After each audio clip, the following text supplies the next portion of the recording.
أعزائي التلاميذ، مرحبا بكم إلى درس جديد من دروسنا.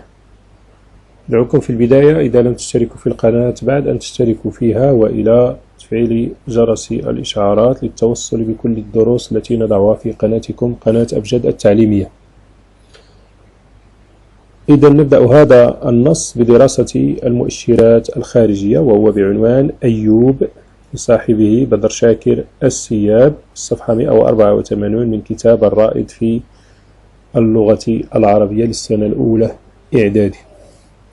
بأن صاحب النص هو بدر شاكر السياب، ولد بجيكور عام 26 و900 وألف. هو شاعر عراقي من دواوينه الشعرية أزهار ذابلة، حفار القبور، شودة المطر، منزل الأقنان. توفي رحمه الله 64 و900 وألف. مجال القصيدة مجال فني ثقافي، أما نوعيتها فهي عبارة عن قصيدة شعرية حرة من الشعر الحر وليس الشعر التقليدي. طريقة نظمه يعتمد الشعر الحر على نظام الشطر الواحد وليس البيت الشعري، والتنوع في الوزن والقافية والروي، وهذه خصائص الشعر الحر. عدد أسطر القصيدة نقول سطر شعري وليس بيتا شعريا 16 سطر. روي القصيدة وهو الحرف الأخير متنوع بين حروف الهمزة والنون والفاء والراء، ليس رويا موحدا. العنوان من الناحية التركيبية وهو اسم عالم مفرد، أما من ناحية الدلالية فيمكن أن نشير هنا إلى اسم نبي من أنبياء الله عز وجل عرف بالصبر والقدرة على التحمل. السطر الأول نداء الشاعر ربه ليشكو مرضه، أما الأخير فتمني الشاعر الموت بأرض وطنه بعد أن استسلم لمرضه. الفردية، انطلاقا من المؤشرات السابقة نفترض أن موضوع القصيدة يتناول آلام ومعاناة الشاعر مع مرضه، على اعتبار أن أيوب كان أيضا مريضا. قراءة توجيهية نبدأها بشرح المستغلقات، أي الكلمات التي تحتاج إلى شرح، منها كلمة الداء وهو المرض، الدجى الليل الشديد الظلمة، أعباء متاعب، ناء بعودة، السدفة الظلمة، يلثمني يقبلني. الفكرة العامة أو مضمون القصيدة تصوير معاناة الشاعر مع مرضه بعيدا عن أهله وتمنيه الموت للحد من آلمه. قراءة تحليلية نبدأها بدراسة المعاجم، عندنا معجم المعاناة والألم.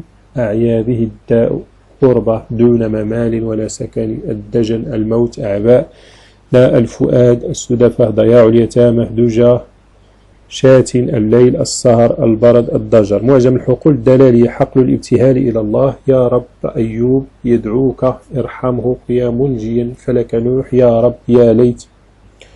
حقل الحالة الاجتماعية غرفة دون ممال ولا سكن، أعدني إلى داري إلى وطني، أطفال أيوب من يرعاه. حقل الحالة النفسية أعيا به الدجن، أعباء ناء الفؤاد بها، مزق السدف، الليل موت، نزعة السهر، الضجر، تنفست روحي. ضمير القصيدة عندنا المقطع الأول دعوة الشاعر ربه ورجاءه للتخفيف من معاناته مع المرض والغربة. المقطع الثاني حالة أطفال الشاعر تزيد من معاناته. المقطع الثالث تمني الشاعر العودة إلى الوطن والموت على أرضه. بالنسبة للخصائص الفنية عندنا الأساليب. النداء أمثلته يا رب، يا منجيا فلك نوح، يدل على الدعاء والابتهال إلى الله، وتأكيد على أن الله بعيد في مكانته لكنه قريب ورحيم يجيب دعوة الداعي. الأمر ومن أمثلته ارحمه، مزق السدف، أعدني إلى داري، يدل على الالتماس، أن الآمر الشاعر هو عبد للمأمور الله عز وجل. الشاعر يلتمس من ربه الرحمة والتخفيف من آلامه ومعاناته مع مرضه وغربته. التمني ومن أمثلته يا ليت أن لي إلى وطني، يا ليتني بين من في تربها قبروا، يعبر عن قربه أو عن قرب تحقق أمانيه. بلاغة القصيدة وفيها التشبيه البليغ، معاناة أو معناه تشبيه حذفت أداته، ومثاله من النص الليل موت نزع السهر. الاستعارة لتلثمني بالشمس أجواء، منها تنفست روحي، طينها بدني، ماؤها الدم في الأعراق ينحدر. الرمز: الليل يرمز للسواد والتشاؤم، والشمس ترمز للإشراق والتفاؤل. أيوب يرمز للصبر والتحمل.